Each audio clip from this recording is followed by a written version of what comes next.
애지연교회 주일 예배 시작하겠습니다. 반갑지만 늘 부족한 추석 연휴 잘 지내셨는지요? 오늘도 하나님의 은총 안에 말씀 함께 하겠습니다. 온 땅이여 하나님께 즐거운 소리를 낼지어다. 그의 이름의 영광을 찬양하고 영화롭게 찬송할지어다. 사랑의 하나님 아버지, 추석 명절을 보내며 고향을 찾고 가족과 함께 시간을 보냈던 성도들을 예배의 자리로 인도하시니 감사합니다. 한 해의 남은 시간 동안 주님의 은혜를 더욱 깊이 경험하고 새로운 다짐으로 하루하루를 살아가도록 인도하여 주옵소서. 이 시간 예배하는 성도들의 가슴 속에 화평이 가득하게 하시고 은혜와 치유의 손길과 복음의 소식으로 휘감아 주시옵소서. 예수님의 이름으로 기도합니다. 아멘. 함께 하시겠습니다. 경배 찬송 15장 부르시겠습니다.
성시교독 함께 하시겠습니다. 김장현 성도님께서 순서를 맡아주시겠습니다. 교독문 42번으로 성시교독 하시겠습니다.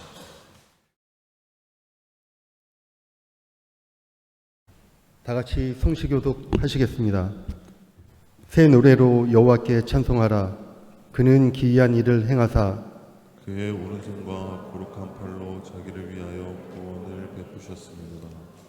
여호와께서 그의 구원을 알게 하시며 그의 공의를 곧 나라의 목전에서 높이 나타내셨도다. 온 땅이여 여호와께 즐거이 소리칠지어다. 소리내어 즐겁게 노래하며 찬송할지어다. 여호와 앞에서 큰 물을 박수할지어다. 산악이 함께 즐겁게 노래할지어다. 아멘.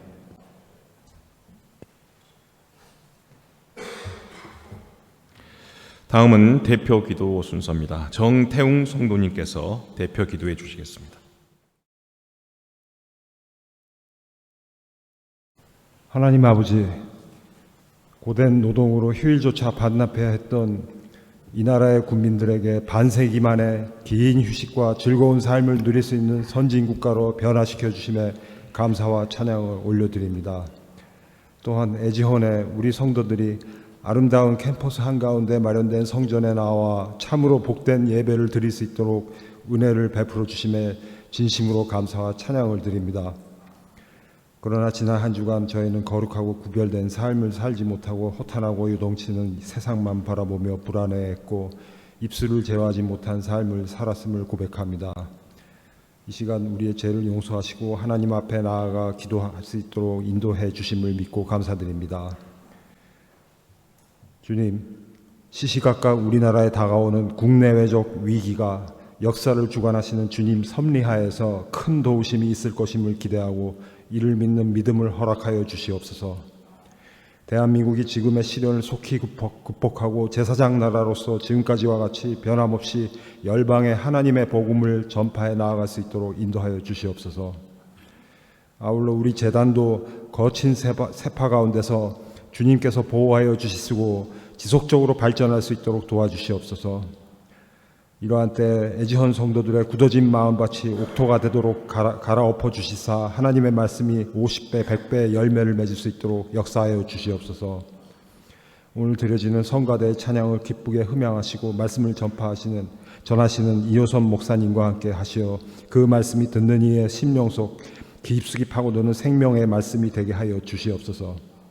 에지헌 성전을 섬기시는 교목실장님과 목사님들, 각자의 자리에서 봉사를 감당하시는 모든 분들과 성도님들, 그리고 그 가족들에게도 영육간의 강건함을 더하여 주시옵소서. 마지막으로 우리가 미처 입술로 다 아뢰지 못한 기도 제목들까지도 성령께서 기억나게 하시고 언제든지 기도로 하나님께 아뢰며 그 뜻이 이루어지는 은혜를 누리게 하여 주시옵소서. 이 모든 기도를 하나님 아버지께서 우리에게 주신 영광스러운 이름 주 예수 그리스도의 이름으로 올려드립니다. 아멘.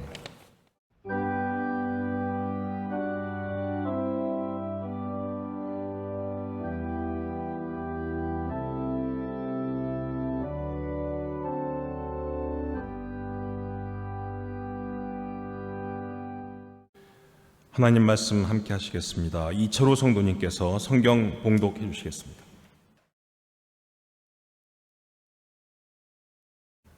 오늘 우리에게 주시는 하나님의 말씀은 예레미야 4장 3절부터 4절, 마태복음 13장 18절부터 23절, 요엘 2장 28절부터 32절의 말씀입니다. 받들어 읽겠습니다. 예레미야, 여호와께서 유다와 예루살렘 사람에게 이와 같이 이르노라. 너희 묵은 땅을 갈고 가시던 물에 파종하지 말라. 유다인과 예루살렘 주민들아, 너희는 스스로 할례를 행하여 너희 마음 가죽을 베고 나 여호와께 속하라. 그리하지 아니하면 너희 악행으로 말미암아 나의 분노가 불같이 일어나 사르리니 그것을 끌 자가 없으리라. 마태복음. 그런즉 씨 뿌리는 비유를 들어라. 아무나 천국 말씀을 듣고 깨닫지 못할 때는 악한 자가 와서 그 마음에 뿌려진 것을 빼앗나니 이는 곧 길가에 뿌려진 자요. 돌밭에 뿌려졌다는 것은 말씀을 듣고 즉시 기쁨으로 받되 그 속에 뿌리가 없어 잠시 견디다가 말씀으로 말미암아 환난이나 박해가 일어날 때는 곧 넘어지는 자요. 가시떨기에 뿌려졌다는 것은 말씀을 들으나 세상의 염려와 재물의 유혹에 말씀이 막혀 결실하지 못하는 자요.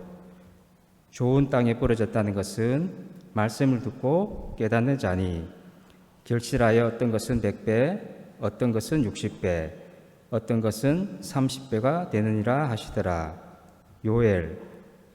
그 후에 내가 내 영을 만민에게 부어주리니 너희 자녀들이 장래 일을 말할 것이며 너희 늙은이는 꿈을 꾸며 너희 젊은이는 이상을 볼 것이며 그때 내가 또 내 영을 남종과 여종에게 부어줄 것이며 내가 이적을 하늘과 땅에 베풀리니 곧 피와 불과 연기 기둥이라.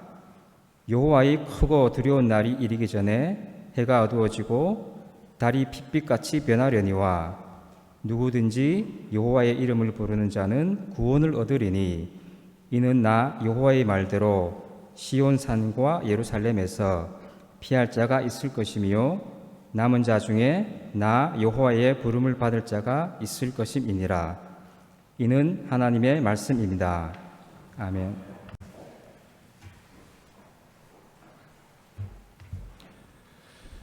다음은 하늘에는 성가대 특별 찬양이 있겠습니다.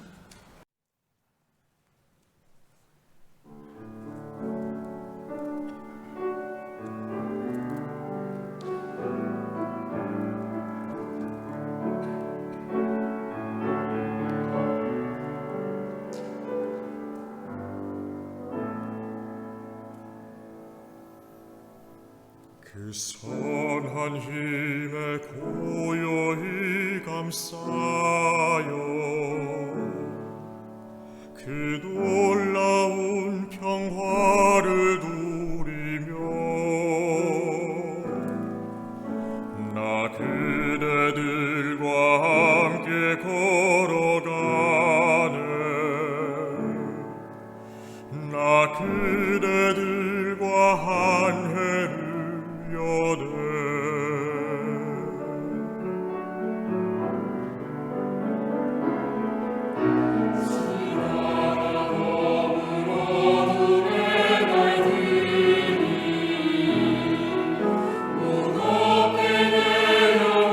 마시고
더 큰 은혜를 목사님께서 주시겠습니다. 이호선 목사님께서 설교해 주시겠습니다.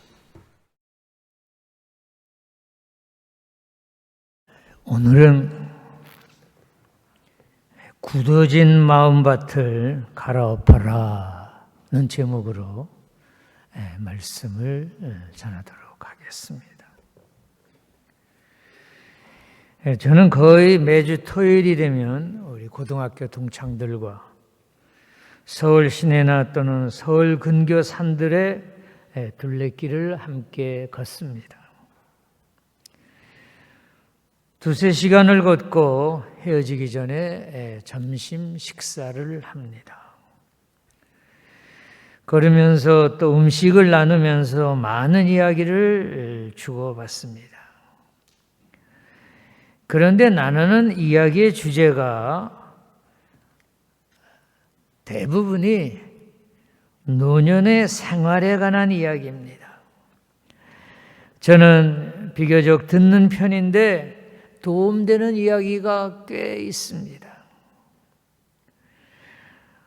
노화에 관한, 영어로는 에이징이라고 하지요. 요즘 연로하신 어른들이 여러 가지 질병을 앓고 있습니다. 고혈압, 동맥경화증, 뇌경색, 심근경색 등등 해서 여러 가지 질병에 관한 이야기들을 나눕니다. 그런데 이런 질환들은 생물학적으로 나이가 들면서 노화되는 심혈관이 가장 큰 이유라고 합니다. 혈관이 노화되어 굳어지면 피가 덜 통하게 되고 자연스럽게 세포 노화가 일어나면서 생기는 병들이라고 합니다. 그런데 생물학적으로는 몸의 어느 신체 부분이든지 굳어지면 문제가 된다고 합니다.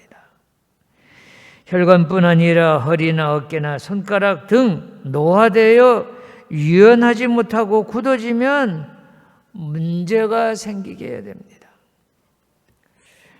저는 오늘 굳어지는 육신의 혈관 이야기를 하려는 것이 아닙니다. 여러분, 우리 믿는 사람들의 심령도 마찬가지예요.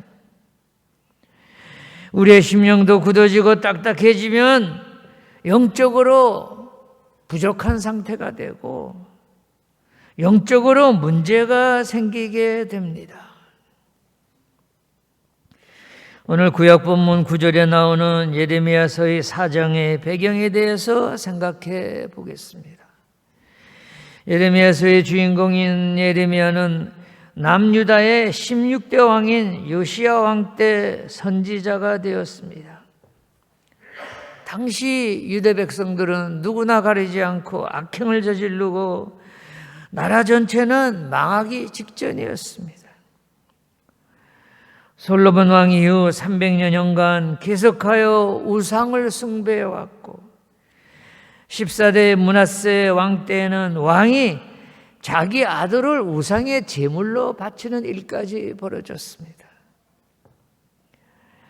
이런 므낫세 왕의 뒤를 이어 왕이 오른 아몬 왕 때에는 왕을 비롯한 모든 백성들이 다문화 종교에 젖어서 우상 숭배뿐 아니라 미신과 점술에 널리 빠져 있었습니다. 나라가 언제 망하게 될지 모를 위기에 직면하였습니다. 아몬 왕의 뒤를 이어 왕에 오른 16대 요시야 왕은 성전을 수리하다가 율법책을 발견한 후에 하나님의 말씀을 깨닫고 요즘 말로 하면은 종교 개혁을 시작하였습니다. 그러나 백성들은 오랫동안 다종교로 인한 우상 숭배와 악행에 물들어 있었기 때문에 개혁이 쉽게 이루어지지 않았습니다. 이러한 상황에서 하나님께서는 예레미야 선지자를 통해서 농사를 비유로 구체적으로 귀한 교훈을 주고 있습니다. 제가 3절 읽겠습니다. 여호와께서 유다와 예루살렘 사람에게 이와 같이 이르시노니 너희는 묵은 땅을 갈고 가시덤불에 파종하지 말라. 여기서 묵은 땅이라는 표현에 관심을 집중해야 합니다. 한자로는 기경이라고 하는데 오랫동안 놀리던 땅을 일구어 논이나 밭을 만든다는 뜻입니다. 영어로는 plowing, P-L-O-W 또는 cultivation이라고 합니다. 하나님께서는 이스라엘 백성들에게 너희 묵은 땅을 갈아엎으라고 말씀하십니다. 그러면 여기서 말씀하고 있는 묵은 땅은 무엇을 상징하고 있습니까? 신약에도 땅에 관한 말씀이 있습니다. 대표적인 것이 마태복음 13장에서 예수님이 하신 씨 뿌리는 자의 비유입니다. 길가 땅, 돌밭 땅, 가시덤불 땅, 좋은 땅 등 4가지 땅에 관해서 말씀하셨습니다. 그 땅이 무엇을 비유하고 있습니까? 제가 마태복음 13장 20절 읽습니다. 그런즉 씨 뿌리는 비유를 들으라. 아무나 천국 말씀을 듣고 깨닫지 못할 때에는 악한 자가 와서 그 마음에 뿌려진 것을 빼앗나니 이는 곧 길가에 뿌려진 자요 하였습니다. 씨가 마음에 뿌려진다고 했습니다. 씨가 뿌려지는 땅은 곧 마음밭을 의미합니다. 마찬가지로 오늘 예레미야서 본문에 너희 묵은 땅을 갈아엎으라 하는 말씀에서 땅은 사람들의 마음, 즉 마음밭을 의미합니다. 그렇습니다. 여러분, 모든 것은 다 마음에 달려 있습니다. 마음의 중요성은 아무리 강조해도 모자랍니다. 그렇다면 여러분과 저 같은 신앙인들은 굳어진 마음밭을 어떻게 갈아엎고 새 출발할 수 있을까요? 우리의 굳어진 마음을 기경하여 부드럽게 할 수 있는 방법 여러 가지가 있을 수 있겠습니다만은 오늘은 본문을 가지고 2개로 요약하여 함께 생각해 보고자 합니다. 첫째로 익숙해진 종교 생활을 갈아엎어야 합니다. 즉 신앙생활을 하면서 형식적인 종교적 습관을 버려야 합니다. 둘째로는 변화된 새 심령을 가지고 새 출발해야 합니다. 즉 회개할 바를 회개한 후에 의지를 가지고 결단해야 합니다. 이 2개의 깊이를 더해서 하나씩 생각하며 귀한 영적 교훈을 함께 나누고자 합니다. 첫째로 마음밭을 부드럽게 하기 위해서는 오래되어 익숙해진 못된 습관들을 고쳐야 합니다. 여러분, 생각이 문제입니까? 행동이 문제입니까? 경영학의 조직 행동에서는 이 분야에 대한 논란이 있습니다. 게을러서 잠을 많이 자는 것인가, 잠을 많이 자서 게을러지는 것인가? 여러분 어떻게 생각하십니까? 게을름이 먼저입니까? 늦잠이 먼저입니까? 일반적으로 사람들은 행동하기 전에 먼저 생각합니다. 그런데 계속해서 반복하다 보면 생각과 상관없이 자동적으로 행동하게 됩니다. 이것을 익숙해졌다고 합니다. 익숙해지면 생각을 하지 않아도 손과 발이 자동적으로 따라 움직입니다. 타성이라고 하죠. 예를 들어 말을 가리지 않고 막 말하다 보면 막 하는 말이 익숙해지는 것입니다. 말을 막 하는 자신은 말을 막 하는지 몰라요. 이처럼 익숙함이 때때로 우리 인생에서 부정적인 요소가 될 수가 있습니다. 부부간에도 처음 데이트를 할 때는 가슴 설레며 좋아했는데 결혼 후 20년, 30년 살다 보면 서로 간에 익숙해져서 가슴이 설레기는커녕 무덤덤하고 오히려 귀찮아질 때가 있습니다. 그렇습니다, 여러분. 익숙함이 항상 좋은 것만은 아닙니다. 제가 어느 기독교 신문에서 묵은 닭과 묵은 교훈은 비슷하다라는 제목의 글을 읽은 적이 있습니다. 내용을 요약하면은 닭은 2년 정도 알을 낳으면 더 이상 낳지 못한다. 알을 낳지 못하는 닭은 폐계가 된다. 묵은 닭이 된다. 교인도 마찬가지다. 처음에 순수한 심령도 몇 년 지나고 나면 매너리즘에 빠져서 점점 질겨진다. 웬만한 충격에는 끄떡도 않고 예배 시간에도 졸음이와 눈망은 껌뻑껌뻑거리는 질긴 노인으로 변해간다. 또 묵은 닭은 싸움을 잘한다. 마찬가지로 순한 양이 되어야 할 오래된 묵은 교인들도 교회 생활을 할수록 거친 닭이 될 수가 있다. 그래서 동료 성도들을 쉽게 정죄하고 판단하고 그러면서 점점 사나운 싸움닭으로 변모해 간다. 교인 수는 늘어가는지 모르지만 교회 안에는 거친 싸움꾼들도 늘어간다. 뭐 이런 내용이었습니다. 여러분 어떻습니까? 공감하십니까? 오늘날 한국교회의 실상을 솔직하게 있는 그대로 표현한 글이라고 생각합니다. 신약 성경에 나오는 옛날 바리새인들이야말로 바로 묵은 닭 같은 존재들이었습니다. 나름대로는 종교 생활을 한다고 자처했지만 하나님을 믿는다는 것에는 율법으로 지식으로 공부하고 외형적 의식을 가지고 있는 것만으로 만족했습니다. 그래서 그들의 신앙생활은 하나님 앞에서 완전히 실패한 것입니다. 하나님을 섬길 때 먼저 하나 마음과 뜻을 다하여 섬기지 않을 때 어떠한 종교적 열심도 그것은 하나님의 하나의 형식이나 의식에 불과한 것입니다. 바리새인들은 성경을 읽을 때 말씀이 주는 깊은 영적 교훈을 구하지 않았습니다. 제가 신학교 다니면서 그런 경험을 했습니다. 신학교 교수들이 성경을 원어로 헬라어나 히브리어로 줄줄 외우고 있어요. 성경 강의하면서 이 구절은 원어로 따지면 이래서 문제고 저 구절은 저래서 문제고 하면서 성경을 문자적으로 비판하고 해석하는 것이 성경 신학 강의였습니다. 소위 비판 신학이었습니다. 옛날 바리새인들이 그랬습니다. 당시 그들은 성경을 외우고 연구하여 성경을 꿰뚫고 있는 성경학자들이었습니다. 예를 들어 그들은 나름대로 성경에 있는 안식일을 분석하고 안식일을 지키기 위해 거의 고행에 가까우리만큼 힘쓰고 또 노력했습니다.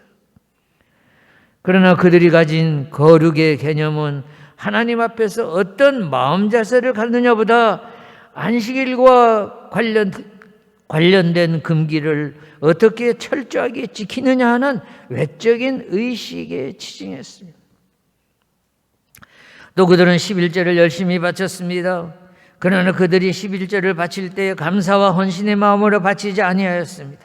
물량적 정확성을 중요시하여 저울질을 해서 정확한 양을 바치고 난 다음에는 다른 사람들 앞에서 나는 11절 생활을 한다고 크게 떠들었습니다.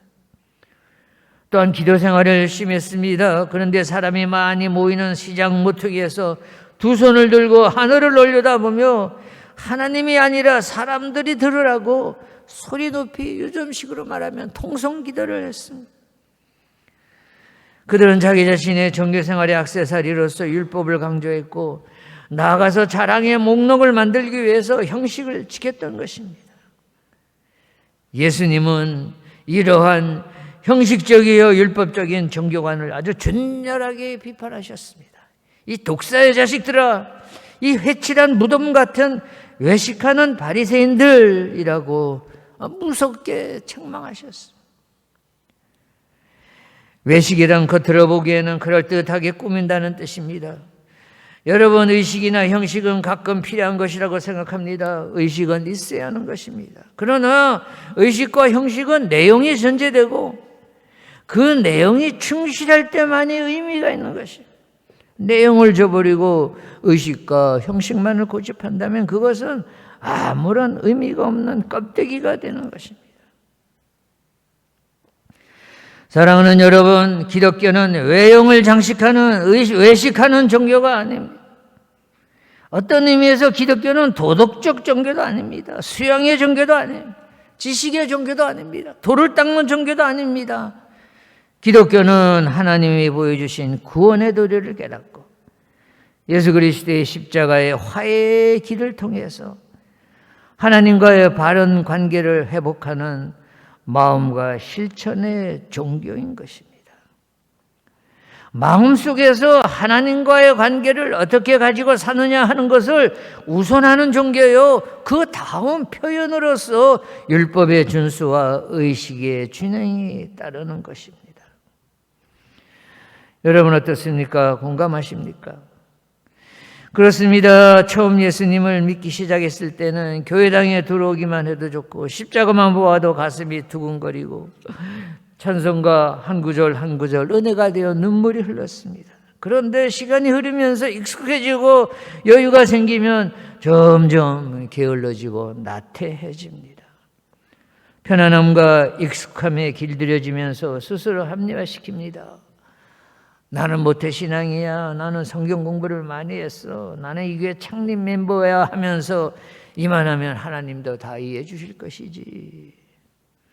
그러나 아닙니다. 여러분, 왜 이렇게 되는 것입니까? 이렇게 되는 이유는 우리 마음에 영적인 타성이 생겼기 때문입니다. 익숙함 때문에 못된 게으름과 타성이 생겼습니다. 그러므로 사랑하는 애지연 성도 여러분, 우리는 익숙함이란 타성을 뽑아버리고 처음으로 돌아가서 새 출발해야 될 줄로 믿습니다. 즉 오래되어 굳어져서 읽을 수 없는 마음밭을 기경하여 갈아엎어야 합니다. 둘째로 새 출발하기 위해서는 의지적으로 죄에서 돌아서야 합니다. 감정적으로 죄에서 슬퍼하고 죄에 대해서 슬퍼하고 나아가서는 의지적으로 결단하고 새 출발을 시작해야 합니다. 여기서 의지적이라는 표현이 중요합니다. 그렇습니다. 여러분, 성령님을 나의 어리석음으로 인하여 근심시켰으면 주여 오늘도 말로 형제의 마음을 괴롭혀 주님의 마음을 아프게 했습니다. 오늘도 나의 탐심으로 지나치게 욕심을 부려서 주님의 마음을 아프게 했습니다. 왜 이렇게 쉽사리 마귀의 노예가 되어 끌려다닙니까? 불쌍히 여겨 주시옵소서 하면서 숨어있는 죄를 미워하고 원통히 여기고 회개하면서 마음의 밭을 갈아엎고 새 출발하는 성도가 되어야 합니다. 그렇습니다. 여러분, 만일 죄를 짓고 난 후에도 아무런 가책이 없는 성도는 마태복음에 나오는 돌짝밭과 같습니다. 돌짝밭과 같은 마음이란 반복되는 죄와 거짓으로 마음이 굳어져 바른 분별을 못하고 부끄러움을 느끼지 못하는 상태가 된 것입니다. 사랑하는 성도 여러분, 여러분이 주일마다 애지은에 들어올 때는 하나님의 자녀로서 예배드리러 오지만은 동시에 주여 내 죄를 용서하여 주옵소서 하는 고백과 회개가 있어야 할 줄로 믿습니다. 우리가 예배 끝에 암송하는 주님께서 가르쳐 주신 주기도문에 그 요소가 있습니다. 내 죄를 용서해 달라고 하는 고백입니다. 여러분이 주님 앞에 나와서 예배할 때 내 지은 죄를 용서해 달라고 하는 고백과 다짐이 없이는 아무리 귀한 메시지를 들어도 교회당 문을 나서면 다시 옛날의 모습으로 돌아가 버릴 수가 있습니다. 주여 나를 긍휼히 여겨 주시옵소서 하고 주님의 자비 앞에 내 영혼을 맡길 때 우리 마음에 지속적인 기쁨이 있고 치료가 일어나고 감동이 오는 줄로 믿습니다.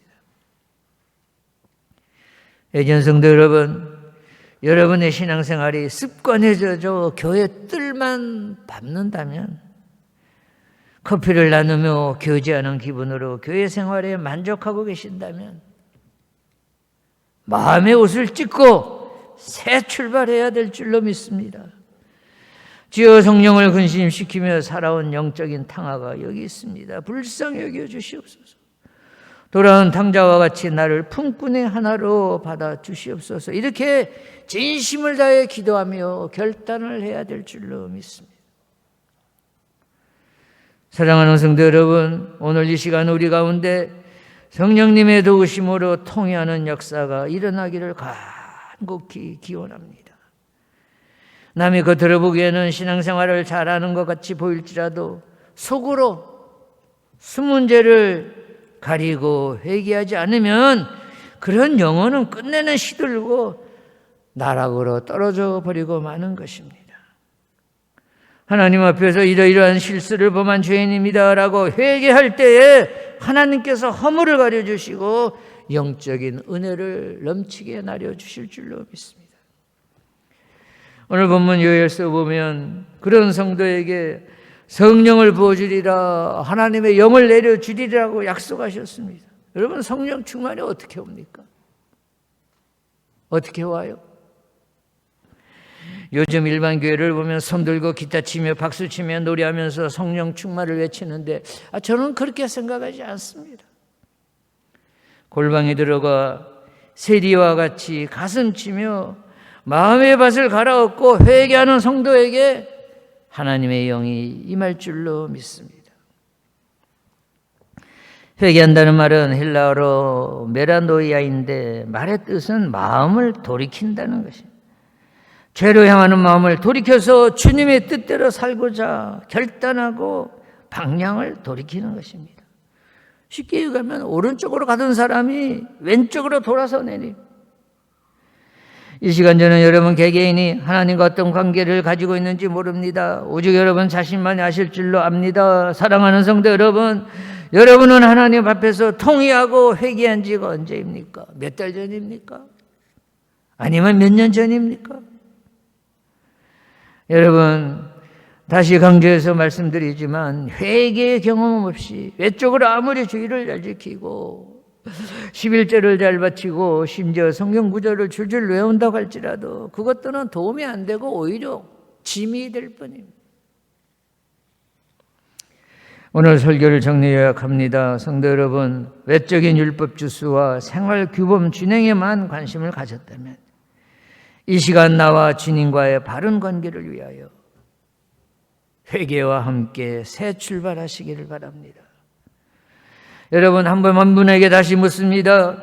여러분은 지금까지 신앙생활을 해오면서 주여 나를 불쌍히 여겨주시옵소서 라고 슬퍼하면서 결심을 해본 적이 있으십니까?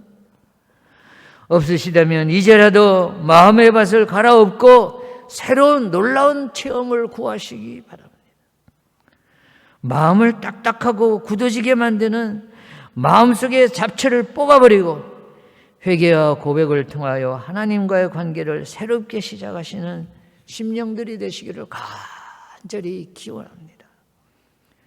애지한 성도 여러분, 세정성교회 회원 여러분, 또 유튜브로 함께 예배드리시는 일반 성도 여러분 모두가 한 심령도 빠짐없이 새 출발하는 신앙인들이 되시기를 기원하며 설교를 마치겠습니다.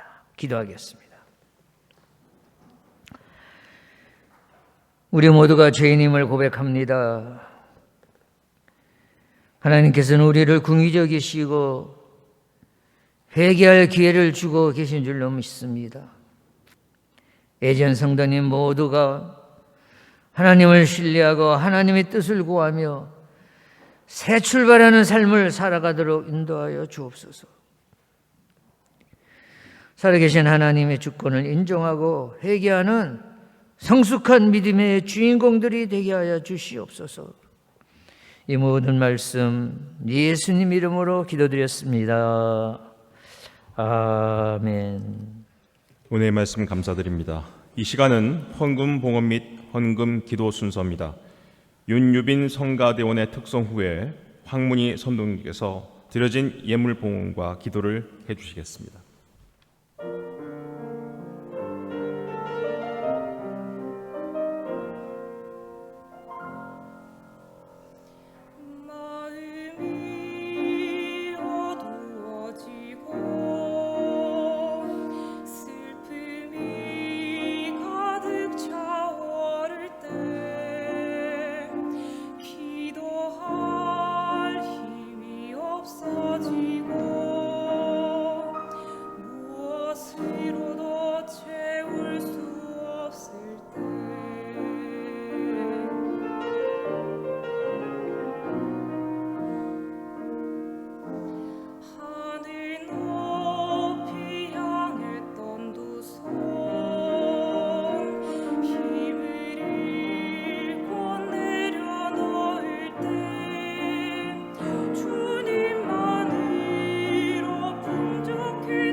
기도드리겠습니다.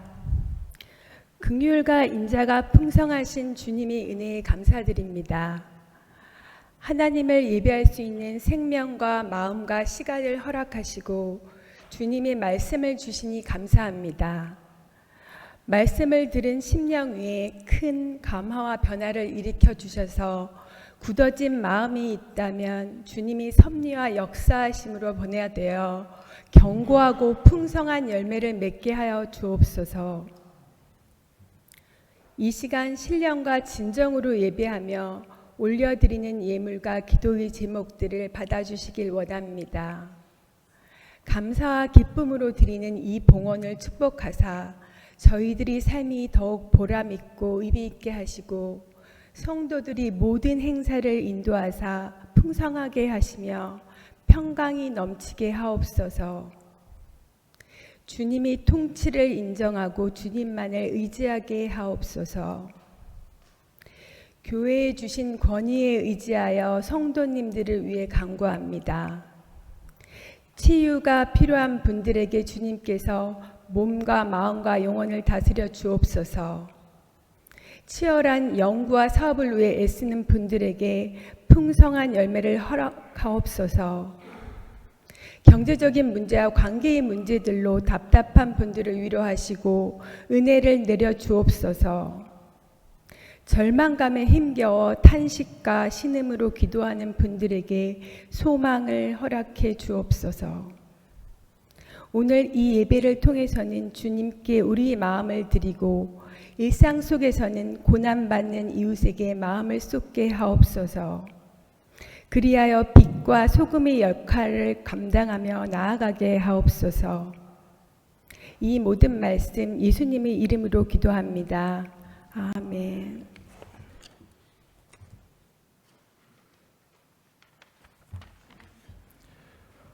이태하 교목실장님께서 환영 및 광고 말씀 해주시겠습니다.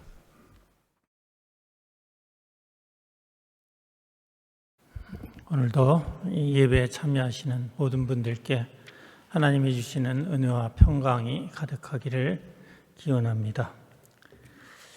오늘 말씀 전해주신 여수 목사님께 감사드립니다. 오늘도 역시 하늘연성가대 특별 찬양과 또 특송 정말 아주 감동적이었습니다. 10월 기도 제목입니다. 기도 내용은 세 가지입니다. 세계 평화를 위해서 기도하자 하는 것고, 또 하나는 대항학원을 위해서 기도하자, 또 우리 예전교회를 위해서 기도하자는 내용입니다. 우리 세종대학은 역사가 85년이 됐습니다. 85년의 역사를 통해 여러 가지 굴곡진 역사지만 우리가 변함없이 85년간 대학의 본분인 교육과 연구에 매진해 올 수 있었던 것은 하나님의 도우심이 있었기 때문입니다. 우리가 신앙을 갖는다는 것은 우리 일상뿐만 아니라 모든 돌아가는 세상 일과 세계의 역사가 하나님의 섭리의 손길로 움직이고 있다는 것을 확실하게 깨닫는 것이 신앙이라고 봅니다. 여러분들이 그런 신앙에 눈을 갖기를 바라고 또 그런 믿음으로 매일 기도해 주시기를 부탁드립니다. 공지사항입니다. 특별한 내용은 없고요. 계좌번호가 화면에 나가고 있으니까 여러분 참고하시고 봉헌에 꼭 동참해 주시기를 부탁드립니다. 화면에 주일 예배 봉사자 명단이 나갑니다. 여러분 참고하시기 바랍니다. 다음 주에도 또 건강한 모습으로 뵙도록 하겠습니다. 감사합니다. 마지막 결단 찬송 285장 함께 하시겠습니다.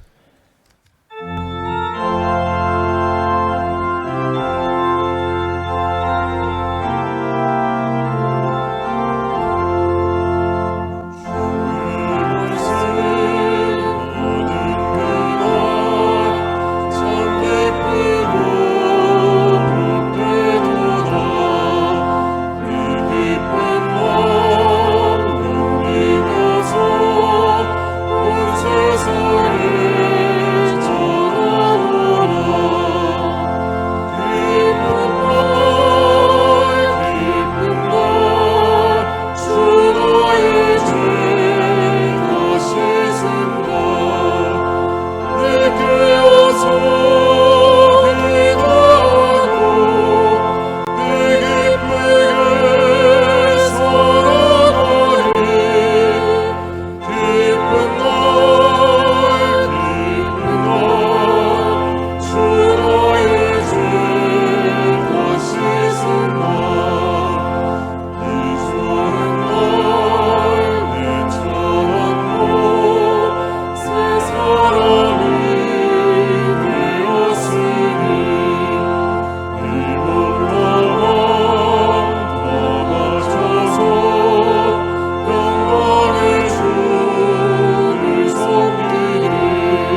같이 주기도문으로 예배를 마치겠습니다. 하늘에 계신 우리 아버지, 아버지의 이름을 거룩하게 하시며 아버지의 나라가 오게 하시며 아버지의 뜻이 하늘에서와 같이 땅에서도 이루어지게 하소서. 오늘 우리에게 일용할 양식을 주시고 우리가 우리에게 잘못한 사람을 용서하여 준 것 같이 우리 죄를 용서하여 주시고 우리를 시험에 빠지지 않게 하시고 악에서 구하소서. 나라와 권능과 영광이 영원히 아버지의 것입니다. 아멘.